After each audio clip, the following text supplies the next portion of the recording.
ನಿಟ್ಟುಸಿರಿಡುವ ತಂದೆ ಮಗನಿಗಾಗಿ. ಜೀವಗಳು ಜೀವಗಳಾಗಿ ಉಳಿಲಿಲ್ಲ, ದೇವತೆಗಳು ದೇವತೆಗಳಾಗಿ ಉಳಿಲಿಲ್ಲ. ಎಲ್ಲರ ಉಸಿರು ನಿಲ್ಲಿಸಿದಾನ ವಾಯುದೇವ. ಯಾರೂ ಬದುಕೋದು ಬೇಡ, ನನ್ನ ಮಗ ಬದುಕ್ತಿದ್ರೆ ಅನ್ನುವ ಭಾವವನ್ನಲ್ಲಿ, ಆ ರೋಷವನ್ನಲ್ಲಿ. ಗಾಳಿ ಇಲ್ಲದೆ ಅಗ್ನಿ ಉರಿಯಲಿಲ್ಲ, ನೀರು ಹರಿಯಲಿಲ್ಲ, ಮಳೆ ಇಳಿಯಲಿಲ್ಲ, ಬೀಜ ಮೊಳೆಯಲಿಲ್ಲ. ಹಸಿರು ಮುದುರಿತು, ಮರಗಳು ಮರಗಟ್ಟಿ ಹೋದವು, ಜೀವಗಳು ತರಗುಟ್ಟಿ ಹೋದವು, ಶರೀರಗಳು ಕಟ್ಟಿಗೆಯಾದವು. ಲೋಕದ ಉಸಿರು ನಿಂತಿತು, ಮೋಡಗಳು ನಿಂತವು, ಹೊಗೆ ಮೇಲೇರಲಿಲ್ಲ. ಭೂಮಿಯೆಲ್ಲ ಕತ್ತಲೆ ಆವರಿಸಿತು. ಜೀವಗಳ ಆಕ್ರಂದನ, ಉಸಿರಿಲ್ಲದೆ ಜೀವಗಳು ಮಾಡುವ ಆಕ್ರಂದನ ಒಳಗೆ ಉಳಿಯುತ್ತಂತೆ. ಆಕ್ರಂದನ ಹೊರಗೆ ಬರಲಿಕ್ಕೆ ಉಸಿರಿಲ್ಲ, ಅಳಲಿಕ್ಕೆ ಉಸಿರಿಲ್ಲ, ಆಕ್ರಂದಿಸಲಿಕ್ಕೆ ಉಸಿರಿಲ್ಲ. ಸಂಧಿಗಳು ಒಡೆದವು, ಹೊಟ್ಟೆಗಳು ಉಬ್ಬರಿಸಿದವು ಜೀವಗಳದ್ದು. ಯಾರೂ ತಮ್ಮ ಕೆಲಸ ಮಾಡೋಕ್ಕಾಗಿರಲಿಲ್ಲ. ಇಡೀ ಚರಾಚರ ಪ್ರಪಂಚದಲ್ಲಿ ಪ್ರಪಂಚವೇ ನಿಂತಿತು. ಹನುಮ ನಿಂತರೆ ಪ್ರಪಂಚವೇ ನಿಲ್ತದೆ. ಅದನ್ನೇ ಹೇಳಿದ್ ನಾವು. ಹನುಮ ಅಂದರೆ ಏನು? ಲೋಕ ನಿಶ್ಶಬ್ದವಾಯಿತು. ತಂಪಾಗದೆ ಲೋಕದ ಬಿಸಿ ಏರಿ ಏರಿ ಏರಿ ಏರಿ ಏರಿ ಲೋಕೇಶನನ್ನೇ ಮುಟ್ಟಿತು, ಸೃಷ್ಟಿಕರ್ತನನ್ನು ಮುಟ್ಟಿತು ಬಿಸಿ. ಬ್ರಹ್ಮನ ಮುಂದೆ ಜೀವಗಳ ಹಾಹಾಕಾರ. ಹೋಯ್ತು ಪ್ರಪಂಚವೇ, ಪ್ರಳಯ ಆಗ್ತಾ ಇದೆ, ನಾವೆಲ್ಲ ಹೋದೆವು. ದೇವತೆಗಳ ಆಕ್ರಂದನ ಬ್ರಹ್ಮನ ಮುಂದೆ. ದೇವತೆಗಳು ಕೂಡ ತಮ್ಮ ಸ್ಥಿತಿಯಲ್ಲಿ ಇರ್ಲಿಕ್ಕೆ ಸಾಧ್ಯ ಆಗ್ತಾ ಇಲ್ಲ, ಯಾಕೆಂದ್ರೆ ಪ್ರಾಣವೇ ಸ್ತಬ್ಧವಾಗಿದೆ. ಬ್ರಹ್ಮ ಹೇಳಿದಂತೆ ಇಂದ್ರ ಮಾಡಿದ ಕೆಲಸ ಅದು. ಇಂದ್ರ ಕೈ ಮಾಡಿದ ವಾಯುದೇವನ ಮಗನ ಮೇಲೆ. ಮತ್ತೇನಾಗ್ತದೆ ಹಾಗೆ ಮಾಡಿದರೆ? ಮುಂದೇನು ದಾರಿ? ಏನಿಲ್ಲ, ಹನುಮ ಬದುಕಬೇಕು, ವಾಯು ಪ್ರಸನ್ನನಾಗಬೇಕು. ಅದು ಬಿಟ್ಟು ಬೇರೆ ದಾರಿ ಇಲ್ಲ ಪ್ರಪಂಚಕ್ಕೆ. ಹೋಗೋಣ ಅಲ್ಲಿಗೆ. ಎಲ್ಲಿ ಹನುಮನೋ, ಎಲ್ಲಿ ವಾಯುವೋ ಅಲ್ಲಿಗೆ ಹೋಗೋಣ. ಆ ಹೊತ್ತಿಗೆ ನಮ್ಗೆ ಆ ದೃಶ್ಯ ಕಣ್ಣಿಗೆ ಕಟ್ತದೆ. ಯಾವಾಗಲೂ ವಾಯುದೇವ ದುಃಖ ಶೋಕ ರೋಷಗಳಲ್ಲಿ ಮುಳುಗಿ ಆ ಮಗುವನ್ನು ಎತ್ತಿಕೊಂಡು ಏಕಾಂತದ ಗುಹೆಯೊಂದನ್ನು ಸೇರಿ ರೋಧಿಸ್ತಾ ಇದ್ದಾನೆ. ಮಿಡಲಲ್ಲಿ ಮಗುವನ್ನು ಇಟ್ಟುಕೊಂಡು ರೋಧಿಸ್ತಾನೆ ವಾಯುದೇವ. ಈ ಕಲ್ಪನೆ ಮಾಡ್ಕೊಳ್ಳಿ ಈ ಭಾವವನ್ನು ಅಂತ. ಹೇಗಿರ್ಬೋದು ವಾಯುದೇವನ ಸ್ಥಿತಿ? ಅನರ್ಘ್ಯ ರತ್ನ ಇನ್ನೊಂದಿಲ್ಲ ಜಗತ್ತಲ್ಲಿ. ಅಂತಹ ಮಗನನ್ನ ತನ್ನ ಸರ್ವಸ್ವ ಕೊಟ್ಟು ಹಡೆದರೆ ಹೀಗ ಮಾಡೋದು.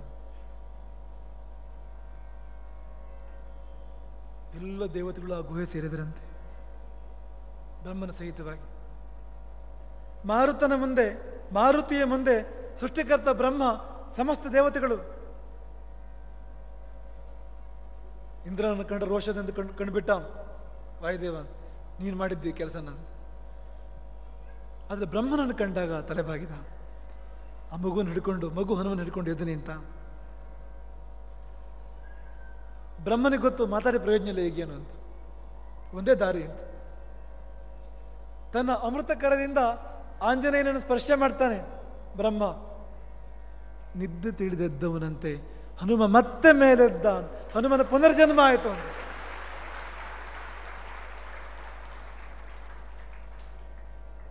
ಪ್ರಾಣದೇವನಲ್ಲಿ ಪ್ರಾಣ ಸಂಚಾರ, ಉಸಿರಾಡಿತು. ಮತ್ತೆ ಹನುಮ ಕಳಕಳೆ. ಇನ್ನೊಂದ್ಸಾರಿ ತಯಾರಿ ಸೂರ್ಯನ ತಿನ್ಲಿಕ್ಕೆ. ಈ ಸತ್ತು ಇಂದ್ರನನ್ನ ತಿನ್ನಬಹುದು ಬಹುಶಃ.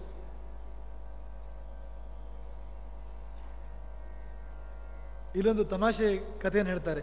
ಈ ಕಾರ್ಯವಾಸಿ ಕತ್ತೆ ಕಾಲು ಹಿಡಿ ಅಂತ ಒಂದು ಗಾದೆ ಇದೆಯಲ್ಲ, ಆ ಗಾದೆ ಹುಟ್ಟಿದಿಲ್ಲೇ ಅಂತ. ಅದು ಹೇಗೆ ಅಂದರೆ, ಈ ದೇವತೆಗಳೆಲ್ಲ ಬಂದಿದ್ದಾರಂತೆ ಗುಹೆಯ ಬಾಗಿಲಲ್ಲಿ. ಒಳಗೆ ಹೋಗಬೇಕು, ಒಂದು ಕತ್ತೆ ಅಲ್ಲಿ ಮಲಗಿದೆಯಂತೆ. ಆ ತಲೆ ಮಾತ್ರ ಒಳಗಿಟ್ಟು, ದಂತಕತ್ತೆ ಇದೊಂದು. ಯಾಕೆಂದರೆ ಅಲ್ಲಿ ಮಾತ್ರ ಗಾಳಿ ಇದೆ, ಉಸಿರಾಡ್ಲಿಕ್ಕೆ ಅಲ್ಲಿ ಮಾತ್ರ ಅವಕಾಶ ಇದೆ. ತಲೆ ಮಾತ್ರ ಒಳಗಿಟ್ಕೊಂಡು ಉಸಿರಾಡ್ತಾ ಇದೆ ಅಂತೆ ಆ ಕತ್ತೆಯಲ್ಲಿ. ಇಂದ್ರ ಹೇಳಿದಂತೆ ಸ್ವಲ್ಪ ದಾರಿ ಬಿಡಿ, ಒಳಗೆ ಹೋಗ್ಬೇಕು ಅಂತ. ಅದು ಹೇಳ್ದಂತೆ ನನ್ನ ಜೀವ ನನ್ನ ಮುಖ್ಯ, ನೀ ಏನು ಬೇಕಾರಾಗು, ನಾ ಬಿಡೋದಿಲ್ಲ ಅಂತ. ಏನು ಮಾಡಿದ್ರೆ ಬಿಡಲಿಲ್ಲ ಕತ್ತೆ ದಾರಿಯನ್ನು. ನಾನು ಅನಿವಾರ್ಯವಾಗಿ ಇಂದ್ರ ಆ ಕತ್ತೆಯ ಕಾಲು ಕಟ್ಟಿ ಅದನ್ನು ಹೊರಗೆಳೆದ ಪಕ್ಕಕ್ಕೆ ಹಾಕಿ ಒಳಗೆ ಹೋದಂತೆ. ಹಾಗಾಗಿ ಕಾರ್ಯವಾಸಿ ಕತ್ತೆ ಕಾಲಡಿ ಕತ್ತೆ ಕಾಲು ಕಟ್ಟು ಅಂತ ಬಂದಿದ್ದು ಹಾಗೆ ಅಂತ ಹೇಳ್ತಾರೆ ಈ ಸನ್ನಿವೇಶಕ್ಕೆ. ಒಂದು ವಿನೋದದ ಕಥೆ. ಆದ್ರೆ ಇಷ್ಟಕ್ಕೆ ಮುಗಿಲಿಲ್ಲ. ಬ್ರಹ್ಮ ಹೇಳಿದಂತೆ ಇದಕ್ಕೆ ಪ್ರಾಯಶ್ಚಿತ್ತ ಆಗಬೇಕು ಅಂತ ಈ ಮಾಡಿದ ತಪ್ಪಿಗೆ ಅಂತ. ದೇವ ಕಾರ್ಯಗಳಾಗಬೇಕು ಮುಂದೆ. ಸೂರ್ಯನೇ ನಿಮ್ಮ ಶಕ್ತಿಯನ್ನು ಹರಿಯಲಿ ಎಲ್ಲ ದೇವಶಕ್ತಿಗಳು ಕೂಡ ಹನುಮನ ಕಡೆಗೆ ಅಂತ. ಕೊಡಿ ಕೊಡಿ ಎಲ್ಲ ಕೊಡಿ ಅವನಿಗೆ, ಹನುಮಂತನಿಗೆ. ಮಗು ಒಂದು ಪೆಟ್ಟು ಹೊಡೆದ್ರೆ ಮಗುವಿಗೆ ಅಳಿಸಿದ್ರೆ ಕೊನೆಗೆ ಸಮಾಧಾನ ಮಾಡಲಿಕ್ಕೆ ಆಟಿಕೆಗಳನ್ನು ಕೊಡ್ತಾರಲ್ಲ, ಹಾಗೆ ಆ ಮಗುವಿಗೆ ವರಗಳನ್ನು ಕೊಡಬೇಕು ಅಂತ ಬ್ರಹ್ಮನ ಆದೇಶ ಆಯಿತು.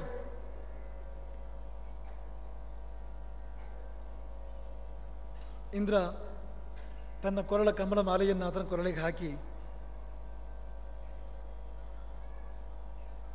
ಹೇಳ್ತಾನೆ, ಇನ್ನು ಮೇಲೆ ನನ್ನ ವಜ್ರ ನಿನ್ನನ್ನೇನೂ ಮಾಡದು ಅಂತ.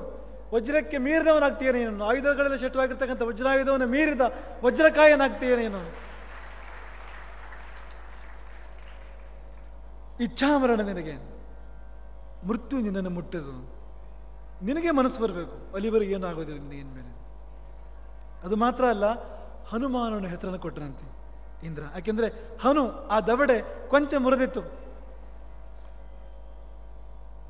ಅದರ ನೆನಪಿಗೆ ಹನುಮಾನ. ಸೂರ್ಯ ವರ ಕೊಟ್ಟ. ಸೂರ್ಯ ತನ್ನ ತೇಜಸ್ಸನ್ನು ಧಾರೆ ಎರಿತಾನೆ ಹನುಮಂತನಲ್ಲಿ, ಹಾಗಾಗಿ ಸೂರ್ಯ ತೇಜಸ್ವಿ ಅವನು. ಮತ್ತೆ ಹೇಳ್ತಾನೆ, ಇವನು ಸ್ವಲ್ಪ ದೊಡ್ಡವನಾಗಲಿ ಹನುಮ, ಪೂರ್ತಿ ವಿದ್ಯಾಭ್ಯಾಸ ನಾನು ಮಾಡಿಸ್ತೇನೆ ಅವನಿಗೆ. ಸೂರ್ಯ ಗುರುವಾದ ಹನುಮನಿಗೆ. ಹಾಗಾಗಿ ಹನುಮ ಸೂರ್ಯನ ರಥದಲ್ಲಿ ಸೂರ್ಯನ ಸಮಾನ ವೇಗದಲ್ಲಿ ಸಂಚಾರ ಮಾಡ್ತಾ ಮಾಡ್ತಾ ಸೂರ್ಯನಿಂದ ವ್ಯಾಕರಣ ಕಲಿತಾನೆ. ರಾಮ ಮೂಗಿನ ಮೇಲೆ ಬೆರಳಿಡ್ತಾನೆ ಮೊದಲ ಮಾತುಕತೆಯಲ್ಲಿ. ಅರೆ, ಎಂಥ ಭಾಷೆ ಇದು, ಎಂಥ ವಾಕ್ಯಗಳು, ಎಂಥ ಪದಗಳಿವು. ಬಹುಶಃ ಹಲವು ವ್ಯಾಕರಣಗಳನ್ನು ಹಲವು ಬಾರಿ ಕಲಿತಿರ್ಬೇಕು ಇವನು, ವ್ಯಾಕರಣವನ್ನು ನಡೆದು ಕುಡಿದಿರಬೇಕು. ಎಂಥ ಪದಗಳು, ಎಂಥ ವಾಕ್ಯಗಳು. ಅದು ಸೂರ್ಯದೇವನ ಶಿಕ್ಷಣ. ಅದು ಸೂರ್ಯ ಹೇಳ್ತಾನೆ, ಸಕಲ ಶಾಸ್ತ್ರಗಳ ಜ್ಞಾನವನ್ನು ದಾರಿ ಇಡುತ್ತೇನೆ ಇವನಿಗೆ. ಅದು ಮಾತ್ರ ಅಲ್ಲ, ಮಹಾವಾಗ್ಮಿಯನ್ನಾಗಿ ಮಾಡ್ತೇನೆ ಅವನನ್ನು. ವಾಗ್ಮಿತ್ವ ವರಣ ವರ ಕೊಟ್ಟ, ನನ್ನ ಪಾಶಕ್ಕೆ ಇವನು ಮೀರ್ತಾನೆ. ನೀರಿನಿಂದ ಮರಣ ಇಲ್ಲ ಅವನಿಗೆ. 10 ಲಕ್ಷ ವರ್ಷ ಕಡೆಯಲಿ ನೀರಿಂದ ಮರಣ ಇಲ್ಲ ಅವನಿಗೆ, ಪಾಶದಿಂದ ಮರಣ ಇಲ್ಲ. ಯಮ ವರ ಕೊಟ್ಟ. ಯಮ ಕೊಟ್ಟ ವರ ಏನು? ನನ್ನ ಕಾಲದಂಡಕ್ಕೆ ಮೀರಿದವನಾಗ್ತಾನೆ ಇವನು ಅಂತ. ಎಲ್ಲರೂ ಕೊಟ್ಟ ವರ, ನಮ್ಮನ್ನು ಮೀರಲಿ, ನಮ್ಮನ್ನು ಮೀರಲಿ, ನಮ್ಮನ್ನು ಮೀರಲಿ ಅಂತ ಆ ವರ ಕೊಡ್ತಾರೆ ಎಲ್ಲರೂ ಕೂಡ ಅಂತ. ಯಮ ಕೊಟ್ಟ ವರವೂ ಕೂಡ ಅದೇ, ಮೃತ್ಯುವನ್ನು ಮೀರು, ಕಾಲದಂಡವನ್ನು ಮೀರು. ಅದು ಮಾತ್ರ ಅಲ್ಲ, ರೋಗಗಳು ನಿನ್ನನ್ನು ಮುಟ್ಟದೇ ಇರಲಿ. ಅರೋಗನಾದ ಆಂಜನೇಯ. ಅದರಿಂದಾಗಿ ಜೀವಮಾನ ಪರ್ಯಂತ ಯಾವ ರೋಗವೂ ಬಾಧಿಸಲಿಲ್ಲ. ಆಗಿದ್ದ ಲಾಭವೋ ನಷ್ಟವೋ ಹೇಳಿ ಈ ನಡೆದ ಘಟನೆಯಿಂದ ಅಂತ. ಕುಬೇರನ ಸರದಿ, ಕುಬೇರ ವರ ಕೊಟ್ಟ. ಯುದ್ಧದಲ್ಲಿ ಎಂದೂ ವಿಷಾದ ಬರದಿರಲಿ ನಿನಗೆ. ಯುದ್ಧದಲ್ಲಿ ಎಂದೂ ಉತ್ಸಾಹ ಕಡಿಮೆ ಆಗೋದಿಲ್ಲ ನಿನಗೆ, ಬಲ ಕಡಿಮೆ ಆಗೋದಿಲ್ಲ, ಮನಸ್ಸು ಕುಗ್ಗುವುದಿಲ್ಲ ನಿನದು ಎಂದು ಕೂಡ ಅಂತ.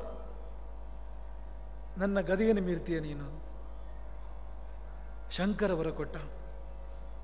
ಪ್ರಳಯಂಕರ ವರ ಕೊಟ್ಟ. ಹನುಮ, ಪ್ರಳಯಂಕರ ನಾನು ವರ ಕೊಡ್ತಾ ಇದ್ದೇನೆ ನಿನಗೆ, ನನ್ನಿಂದ ಸಾವಿಲ್ಲ ಅಂತ. ಶೂಲದಿಂದ ಕೂಡ ಸಾವಿಲ್ಲ ನಿನಗೆ, ಶೂಲವನ್ನು ಕೂಡ ಮೀರ್ತೀಯ ನೀನು. ಶಂಕರನು ಶೂಲವನ್ನು ಮೀರಿದವನು, ಮೃತ್ಯುವನ್ನು ಮೀರಿದವನು, ಪ್ರಳಯಂಕರನಿಂದ ಅಭಯವನ್ನು ಪಡೆದವನು. ಮೃತ್ಯು ವೈಯಕ್ತಿಕ ಒಬ್ಬೊಬ್ಬರಿಗೆ ಬರ್ತಕ್ಕಂಥದ್ದು, ಯಮನಿಂದ ಬರ್ತಕ್ಕಂಥದ್ದು. ಶಿವನಿಂದ ಬಂದರೆ ಸಮಸ್ತ ಲೋಕಕ್ಕೂ ಬರ್ತದೆ. ವೈಯಕ್ತಿಕ ಮೃತ್ಯುವು ಅವನಿಗೆ ಬರಲಿಕ್ಕಿಲ್ಲ, ಪ್ರಳಯ ಮಾತ್ರ ಕೂಡ ಅವನಿಗೇನಾಗಲಿಕ್ಕಿಲ್ಲ. ವಿಶ್ವಕರ್ಮ ವರ ಕೊಡ್ತಾನೆ. ಭೂಮಿಯ ಎಲ್ಲ ಶ್ರೇಷ್ಠ ಆಯುಧಗಳು ನನ್ನಿಂದ ನಿರ್ಮಾಣವಾಗಿವೆ, ಯಾವ ಆಯುಧದಿಂದಲೂ ನಿನಗೆ ಮರಣ ಇಲ್ಲ, ಚಿರಂಜೀವಿಯಾಗು.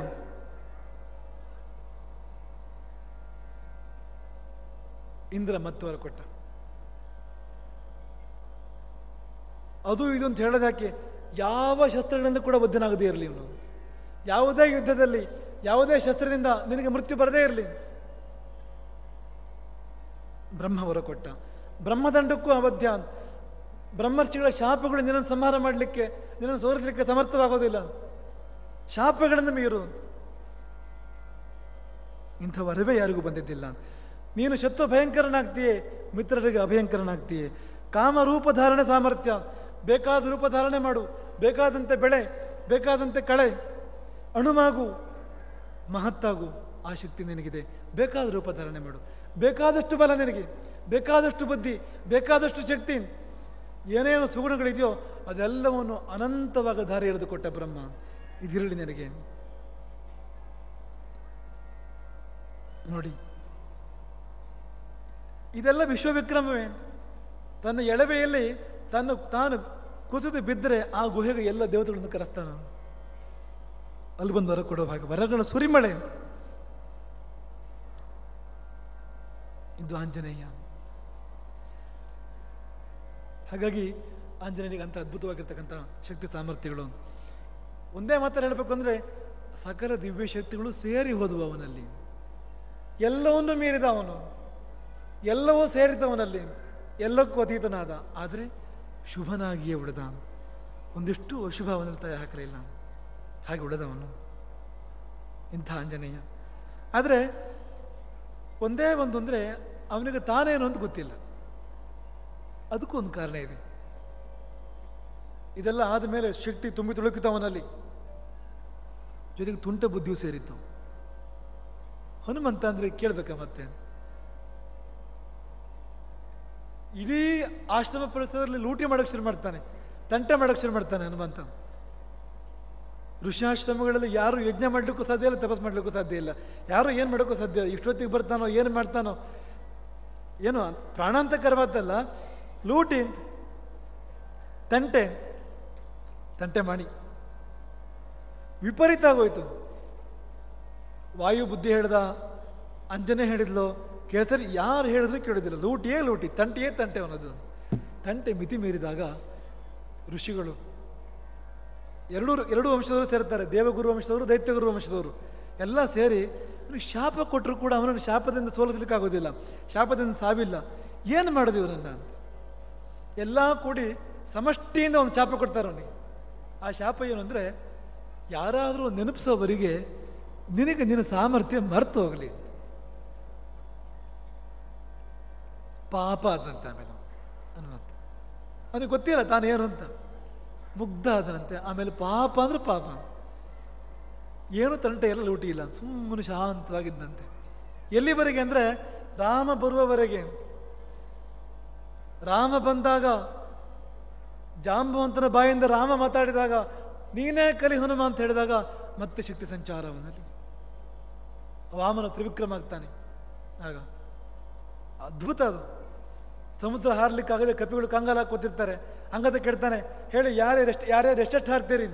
ಗಜ ಹೇಳಿದ 10 ಯೋಜನೆ ಹಾರಬಲ್ಲೆ ನಾನು. ಗವಯ 20, ಗವಾಕ್ಷ 30, ಗಂಧಮಾದನ 40, ಋಷಭ 50, ಮೈಂದ 60, ದ್ವಿವಿಧ 70, ಸುಷೇಣ 80, ಜಾಂಬವಂತ 90. ಆ ಮುದುಕಂಗೆ ಇವರೆಲ್ಲರಿಗಿಂತ ಜಾಸ್ತಿ ಶಕ್ತಿ ಇದೆ. 90 ಯೋಜನೆ ಹಾರಬಲ್ಲೆ ಅದು ಹೇಳಿ ಜಾಂಬವಂತ ಹೇಳಿದೇನೆಂದರೆ, 90 ಯೋಜನೆ ಹಾರಿದರೂ ಬೀಳೋ ಸಮುದ್ರಕ್ಕೆ. ಆಮೇಲೆ 10 ಯೋಜನೆ ಹಾರಿದರೆ ಇಲ್ಲಿ ಹತ್ತಿರ ಬಿಡ್ತಾನೆ, 90 ಯೋಜನೆ ಆ ಕಡೆ ಹತ್ತಿರ ಬಿಡ್ತಾನೆ. ಒಟ್ಟು ಬೀಳೋ ಸಮುದ್ರಕ್ಕೆ ಉಪಯೋಗನೂ ಇಲ್ಲ. ಅಂಗದ ಹಿಡಿದ 100 ಯೋಜನೆ ಹಾರಬಲ್ಲೆ ನಾನು. ಆದರೆ ಹಿಂದಿರುಗಿ ಬರ್ತಾನೆ ಇಲ್ಲೋ ಗೊತ್ತಿಲ್ಲ. ಈ ಹನುಮಂತ ಮಾತ್ರ ನಿಶಬ್ದವಾಗಿ ಒಂದು ಮೂಲೆ ಸೇರಿ ಸುಮ್ಮನೆ ಕೂತಿದ್ದಾನಂತೆ. ತನ್ನ ಕೈಲಾಗೋದಿಲ್ಲ ಅನ್ನೋ ರೀತಿಯಲ್ಲಿ. ಮುಂದೆ ನನ್ನ ಪ್ರಶ್ನೆ, ಇಡೀ ಕಪಿಸೇನೆ ವಿಷಣ್ಣ. ಜಾಂಬು ಅಂತ ಹೇಳ್ತಾನೆ, ನನಗೆ ಗೊತ್ತು ಯಾರು ಹಾರಬಲ್ಲ, ಸುಮ್ಮನಿರು ನಾನು ಮಾಡ್ತೇನೆ ಅಂತ ಅಂಗದಿನಿಗೆ ಹೇಳಿ ಮೂಲೆಯಲ್ಲಿ ಗುಟ್ಟಾಗಿ ಕೂತಿದ್ದಾನೆ, ಯಾರಿಗೂ ಕಾಣದೇ ಇರೋ ಹಾಗೆ. ಹೋಗಿ ಅವನು ಎಳೆದು ಹೊರಗೆ ಕರ್ಕೊಂಬಂದವನನ್ನು, ನೀ ಯಾರು ಹೇಳು, ನಿಜವಾಗಿ ಯಾರು ನೀನು, ನಿನ್ನ ಸಾಮರ್ಥ್ಯ ಏನು ಮಾಡ್ತಾ ಕೂತಿದ್ದೀನಿ ನನಗೆ ಗೊತ್ತಾಂದ್ರೆ ನೀನು ಯಾರು ಅಂತ. ಅವನ ಪರಿಚಯ ಅವನಿಗೆ ಹೇಳ್ತಾನೆ. ಹನುಮನ್ ಹರಿರಾಜಸ ಸುಗ್ರೀವಸ ಸಮೋಹ್ಯಸಿ. ಸುಗ್ರೀವನಿಗೆ ಏನು ಕಡಿಮೆ ನೀನು? ರಾಮ ಲಕ್ಷ್ಮಣ ಯೋಶ್ಚೈವ, ನೀನು ರಾಮನಿಗೆ ಸಮಾನ, ನೀನು ಲಕ್ಷ್ಮಣನಿಗೆ ಸಮಾನ. ವೈನತೆಯ ಗರುಡನ ಪಕ್ಷಿಗಳಿಗೆ ಯಾವ ಬಲವೋ, ರೆಕ್ಕೆಗಳಿಗೆ ಯಾವ ಬಲವೋ, ನಿನ್ನ ಭುಜಗಳಿಗೆ ಆ ಬಲ ಇದೆ. ಭೂಮಿಯನ್ನು ಎತ್ತಬಲ್ಲೆ ನೀನು, ಸಮುದ್ರವನ್ನು ಕ್ಷೋಭಗೊಳಿಸಬಲ್ಲೆ. ಅವನು ಹೇಳ್ತಾ ಹೇಳ್ತಾ ಹೋದಾಗಿ ಅವನು ಉಬ್ಬುತ್ತಾ ಬೆಳೀತಾ ಹೋಗ್ತಾನೆ ಆಂಜನೇಯ. ಉಳಿದದನ್ನು ಹೇಳೋದಿಲ್ಲ ನಾವು. ಅವನ ವೀರ ಭಾಷಣ, ಅವನು ಏನು ಮಾಡಬಲ್ಲ ಅಂತ ಹೇಳ್ತಾನೆ ಆಂಜನೇಯ. ಅದರಲ್ಲಿ ಒಂದನ್ನು ಮಾತ್ರ ಹೇಳ್ತೇವೆ, ಮತ್ತೆ ಯಾವುದನ್ನು ಹೇಳೋದಿಲ್ಲ. ಅದೇನು ಅಂದರೆ, ಎಷ್ಟು ನಿಮ್ಮದು 90 ಯೋಜನೆದವರೆಗೆ ಬಂತ, 100ರವರೆಗೆ ಬಂತ, ನಂದು ಬರ್ಕೊಳ್ಳಿ 10,000 ಅಂತ. 10,000 ಯೋಜನೆ ಹಾರಬಲ್ಲೆ. ಜಾಂಬು ಅಂತ ಹೇಳ್ತಾನೆ, ಒಟ್ಟು ಅಲ್ವೋ ಅದಕ್ಕಿಂತ ಹೆಚ್ಚು ಹಾರಬಲ್ಲ ನೀನು. 10,000 ಕೂಡ ಲೆಕ್ಕ ಅಲ್ಲ ನಿನಗೆ. ಆಗ ಎದ್ದಿದ್ದವನು. ಅಲ್ಲಿವರೆಗೆ ಬುದ್ಧಿಗೆ ಮಾತ್ರ ಕೆಲಸ, ಸಾಮರ್ಥ್ಯಕ್ಕೆ, ಬೇರೆ ಸಾಮರ್ಥ್ಯಕ್ಕೆ ಕೆಲಸ ಇಲ್ಲ. ಶಾಂತ, ಆತ್ಮವಿಸ್ಮೃತಿ, ತನ್ನರಿವು ಮರೆಯಿತು ಅವನಿಗೆ. ಯಾಕೆಂದರೆ ಅದಕ್ಕೂ ಕಾರಣ ಇದೆ. ಅವನ ಸಾಮರ್ಥ್ಯ ಎಂಜಲಾಗುವಂತೆ ಇಲ್ಲ. ರಾಮನಿಗೆ ಸಲ್ಲಬೇಕು, ಅದು ರಾಮನಿಗೆ ಮಾತ್ರ ಸಲ್ಲಬೇಕು. ಹಾಗಾಗಿ ಬೇರೆ ಯಾವ ಕಾರ್ಯವನ್ನು ಮಾಡಲಿಲ್ಲ ಅವನು, ಬೇರೆ ಯಾವ ಕಾರ್ಯವೂ ಮಾಡಲಿಲ್ಲ. ಯಾವಾಗ ರಾಮ ಕಾರ್ಯ ಉಪಸ್ಥಿತವಾಯಿತೋ ಆಗ ಎದ್ದ ನಾನಿದ್ದಾನೆ ಅಂತ ಅವನ ಸುಪ್ತ ಪ್ರಜ್ಞೆ ಜಾಗೃತವಾಯಿತು, ಸುಪ್ತ ಬಲ ಜಾಗೃತವಾಯಿತು. ಅಂತ ಹನುಮ ಅವನ ಮುಂದಿನ ಕಥೆಯನ್ನು ಆಡಿ ಹೇಳಲಿಕ್ಕೆ ಸಾಧ್ಯ ಇಲ್ಲ, ಅದನ್ನು ಪಾಡಿಯೇ ಹೇಳಬೇಕು, ನೋಡಿಯೇ ತಿಳಿಯಬೇಕು. ಹಾಗಾಗಿ ಈ ಮುಂದಿನ ಕೆಲಸ ಅದನ್ನು ಪಾಡಿ ಹೇಳುವ, ನೋಡಿ ತಿಳಿಯುವ ಕೆಲಸ. ಆ ಹಾಡಿಗೆ ಹೋಗುವ ಮುನ್ನ ಅರಕ್ಷಣ ರಾಮನಾಮ, ಅಲ್ಲಿಂದ ಮುಂದೆ ಹನುಮನ ಜೀವನ ಚರಿತ್ರದ ಒಂದು ಪುಟ್ಟ ಗೀತ, ಸ್ವಲ್ಪ ದೊಡ್ಡ ಪುಟ್ಟದು ಗೀತ. ಅಲ್ಲಿಂದ ಹಾಗೆ ರೂಪಕಗಳು, ಹನುಮಂತನ ಜೀವನದ ಒಂದು ಝಲಕ್. ಸಂಜೀವಿನಿ ಪರ್ವತ ತಂದಿದ್ದವನು, ಸಾಗರ ಲಂಘನ ಮಾಡಿದ್ದು, ರಾಮನನ್ನು ಒಪ್ಪಿಕೊಂಡಿದ್ದು ಅಂತ ಕೆಲವು ಘಟನೆಗಳನ್ನು ಒಂದು ಝಲಕ್ಕಿನ ಹಾಗೆ ನೀವು ನೋಡ್ತಿರೋದನ್ನ. ಈಗ ಹನುಮಂತನನ್ನು ಹಾಡಿ ತಿಳಿಯುವ, ನೋಡಿ ಅರಿಯುವ ಸಮಯ. ಅದಕ್ಕಿಂತ ಮುಂಚೆ ಪುಟ್ಟ ರಾಮನಾಮ, ಒಂದೆರಡು ನಿಮಿಷಗಳ ಕಾಲದ ರಾಮನಾಮ.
ಹನುಮ ಹನುಮ ಹನುಮ ಹನುಮ ಹನುಮ ಹನುಮ ಹನುಮ ಹನುಮ ಹನುಮ ಹನುಮ ಹನುಮ ಹನುಮ ಅಂಜನೆಯುದರದಿ ಜನಿಸಿದೆಯಂತೆ ಹನುಮ ಹನುಮ ಹನುಮ ಅಂಜನೆಯುದರದಿ ಜನಿಸಿದೆಯಂತೆ ಹನುಮ ಹನುಮ ಹನುಮ ಮಾರುತನಂದನ ನೆನೆಸಿದೆಯಂತೆ ಹನುಮ ಹನುಮ ಹನುಮ ವಾನರ ಕೇಸರಿ ಸುತ ನೀನಂತೆ ಹನುಮ ಹನುಮ ಹನುಮ ಕೋಸಲೇಂದ್ರನ ದಾಸನಿನಂತೆ ಹನುಮ ಹನುಮ ಹನುಮ ಹನುಮ ಹನುಮ ಹನುಮ ಹನುಮ ಹನುಮ ಹನುಮ ಅಂಜನೆಯುದರದಿ ಜನಿಸಿದೆಯಂತೆ ಹನುಮ ಹನುಮ ಹನುಮ ಮಾರುತನಂದನ ನೆನೆಸಿದೆಯಂತೆ ಹನುಮ ಹನುಮ ಹನುಮ ವಾನರ ಕೇಸರಿ ಸುತ ನೀನಂತೆ ಹನುಮ ಹನುಮ ಹನುಮ ಕೋಸಲೇಶನ ಸೇವಕನಂತೆ ಹನುಮ ಹನುಮ ಹನುಮ ಹನುಮ ಹನುಮ ಹನುಮ ಹನುಮ ಹನುಮ ಹನುಮ ಬಾಲಕ ಬಾನಿಗೆ ಹಾರಿದೆಯಂತೆ ಹನುಮ ಹನುಮ ಹನುಮ ಭಾಸ್ಕರನಿಗೆ ಕೈ ಚಾಚಿದೆಯಂತೆ ಹನುಮ ಹನುಮ ಹನುಮ ಮಹೇಂದ್ರ ಕೋಪಕ್ಕೆ ಸಿಲುಕಿದೆಯಂತೆ ಹನುಮ ಹನುಮ ಹನುಮ ವಜ್ರಾಘಾತಕ್ಕೆ ಉರುಳಿದೆಯಂತೆ ಹನುಮ ಹನುಮ ಹನುಮ ಅನಿಲನು ಚಲನೆಯ ನಿಲ್ಲಿಸಿದನಂತೆ ಹನುಮ ಹನುಮ ಹನುಮ ಜೀವ ಸಂಕುಲವು ನಲುಗಿದವಂತೆ ಹನುಮ ಹನುಮ ಹನುಮ ಅಜನಿಗಾಯಿತು ಅವನಿಯ ಚಿಂತೆ ಹನುಮ ಹನುಮ ಹನುಮ ಹನುಮನೆ ನಿನಗೆ ವರಗಳ ಕಂತೆ ಹನುಮ ಹನುಮ ಹನುಮ ವನದಲ್ಲಿ ಹನುಮನ ಕೀಟಲೆಯಂತೆ ಹನುಮ ಹನುಮ ಹನುಮ ಮರ್ಕಟ ಸಂಕಟ ಮನಿ ಜನಕಂತೆ ಹನುಮ ಹನುಮ ಹನುಮ ಮೈ ಮರೆವಂತೆ ಶಪಿಸಿದರಂತೆ ಹನುಮ ಹನುಮ ಹನುಮ ಕಿಷ್ಕಿಂಧೆ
ಹನುಮ ಹನುಮ ಹನುಮ ಸೀತೆಯ ಸುದ್ದಿಯ ಅರುಹಿದೆಯಂತೆ ಹನುಮ ಹನುಮ ಹನುಮ ಚೂಡಾಮಣಿಯನ್ನು ನೀಡಿದೆಯಂತೆ ಹನುಮ ಹನುಮ ಹನುಮ ಮೇರು ಕಾರ್ಯಕ್ಕೆ ಮೆಚ್ಚುಗೆಯಂತೆ ಹನುಮ ಹನುಮ ಹನುಮ ಆಲಂಘನ ಕಾಳಿಂಗನವಂತೆ ಹನುಮ ಹನುಮ ಹನುಮ ಸೇತುವೆ ಕಟ್ಟಲು ಅಪ್ಪಣೆಯಂತೆ ಹನುಮ ಹನುಮ ಹನುಮ ಲಂಕೆಯ ಕಪಿಗಳು ಮುತ್ತಿದವಂತೆ ಹನುಮ ಹನುಮ ಹನುಮ ಹನುಮ ಹನುಮ ಹನುಮ ಹನುಮ ಹನುಮ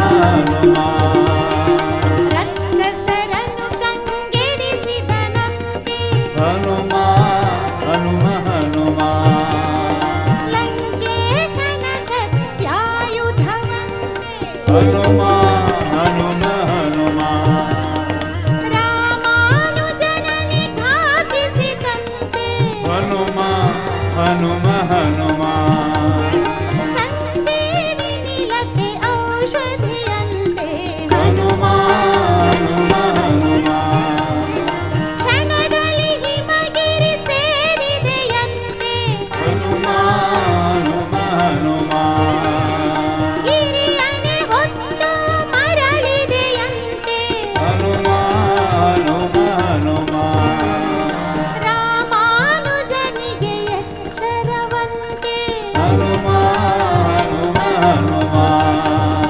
ರಾವಣ ಸೇನೆಗೆ ಸೋಲಿನ ಸಂತೆ ಹನುಮ ಹನುಮ ಹನುಮ ಹನುಮ ಹನುಮ ಹನುಮ ಹನುಮ ಹನುಮ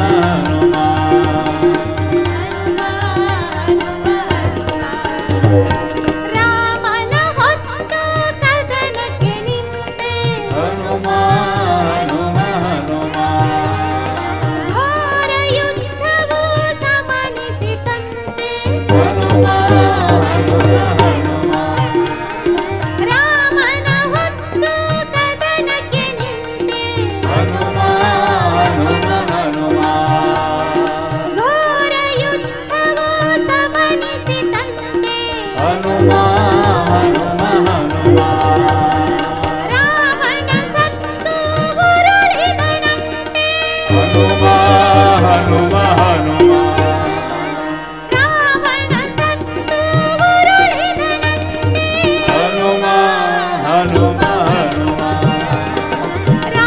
ರಾಮಾಯೋಧ್ಯೆಗೆ ಮರಳಿದನಂತೆ ಹನುಮ ಹನುಮ ಹನುಮ ಹನುಮ ಹನುಮ ಹನುಮ ಹನುಮ ಹನುಮ ಹನುಮ ಪಟ್ಟಾಭಿಷೇಕದ ಸಡಗರವಂತೆ ಹನುಮ ಹನುಮ ಹನುಮ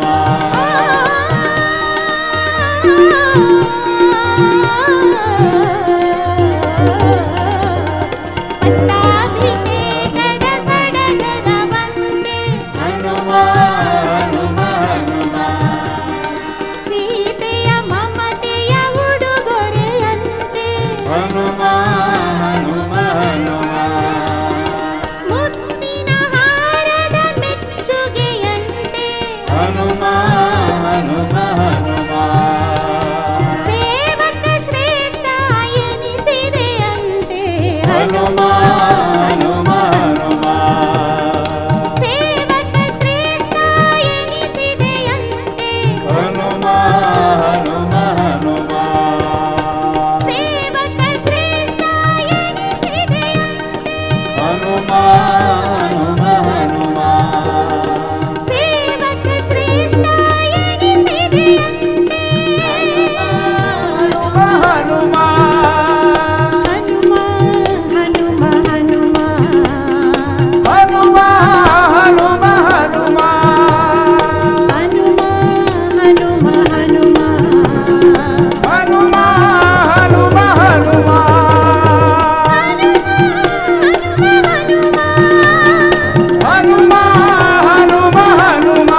ಕೇಳಿ ಆಯಿತು, ಇನ್ನು ನೋಡಬೇಕು. ಕೆಲವು ಕೌತುಕಗಳು ಕೆಲವು ನಿಮಿಷಗಳಲ್ಲಿ ನಮ್ಮ ಕಣ್ಮುಂದೆ ವಿಸ್ಮಯಕಾರಿಯಾಗಿ ಹಾದು ಹೋಗುವುದನ್ನು ನೋಡಬೇಕು. ಹನುಮನಂತೆ ಇದು ಕೂಡ ವಿಸ್ಮಯವೇ. ನೋಡೋಣ. ಸೀತಾನ್ವೇಷಣೆಯ